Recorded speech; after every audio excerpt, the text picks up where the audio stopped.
কবিতা আমার সত্তা লিখেছেন ইয়ারিশ তিয়ান। কোনো এক শূন্য শহরের শূন্য দিগন্তে, জনমানবহীন শূন্য প্রান্তরে, ইটের কণার ফাঁকে ফাঁকে ধুলোবালিতে মিশে হারিয়ে যাব অনেক দূরে। কোনো এক শূন্য ডায়েরির সাদা পাতায় শুকিয়ে যাওয়া লাল গোলাপের মতো মুছে যাবে সব কিছু। কলমের কালো কালিতে আমায় নিয়ে লেখা ছিল যত।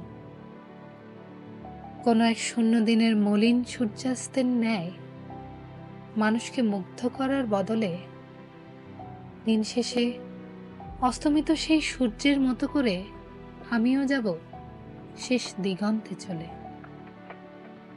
কোনো এক শূন্য চিঠির ভাঁজে ভাঁজে কারো চোখের অশ্রুর ফাঁকে হারিয়ে যাবে সব।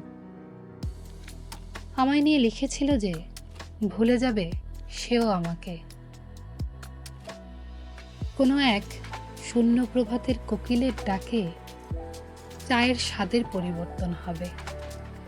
আমায় নিয়ে প্রিয়জনদের মনের আবেগ সব কিছুই মিটে যাবে।